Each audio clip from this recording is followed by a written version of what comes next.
Dear my beloved audiences, today I want to tell you a story which is called Rusty, the stray who found a home. On the edge of a bustling city, where tall buildings met narrow alleys, a small stray dog wandered alone. His fur was matted, and his ribs showed beneath his dirty coat. No one knew where he had come from, but he had been surviving on scraps, fear, and instinct. People called him Rusty because of the reddish tint in his fur and the metal collar he still wore, rusted and too tight.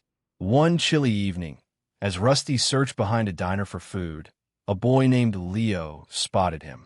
Leo was 12, quiet, and often kept to himself. He lived with his single mother in a small apartment nearby.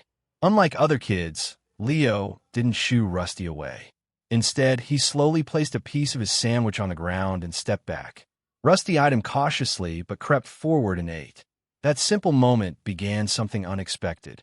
Each evening, Leo would come with a small piece of food, sit quietly, and let Rusty get used to him. Over days and weeks, Rusty grew to trust the boy. He even began wagging his tail and following Leo partway home. But every time, he would stop at the corner, unsure if he was allowed to go further. One stormy night, as thunder cracked through the sky, Leo heard scratching at the building's entrance. When he opened the door, there was Rusty, soaked, trembling, and clearly terrified. Without hesitation, Leo took him in, wrapped him in an old towel, and made a small bed with pillows near the heater. Leo's mother was surprised but understanding.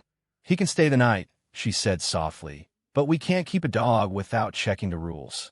The next day, they took Rusty to the vet. He had no microchip, no clear owner, and several old injuries. He's had a hard life, the vet said.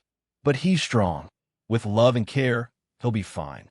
Leo's mother, moved by the bond between the two, agreed to foster Rusty. Weeks passed, and soon Rusty became part of the family. His fur grew shinier, he barked less, and he finally slept deeply, without twitching in fear. Leo started opening up too. He talked more, laughed louder, and made friends at school, often telling them stories about Rusty's adventures. They played in the park, chased each other around the tiny apartment, and even learned tricks together. Rusty, once scared of every sudden movement, now wagged his tail proudly, ears perked and eyes full of trust. One day, a letter arrived from the building manager. No dogs allowed unless officially registered. Leo was crushed. He feared they would have to give Rusty away. But his mother, who had seen the change in both Rusty and her son, decided to fight for him. She gathered signatures from neighbors, spoke with the landlord, and even brought photos of Leo and Rusty together. After several meetings and a little help from the vet and the local shelter, Rusty was allowed to stay, officially registered as a support animal.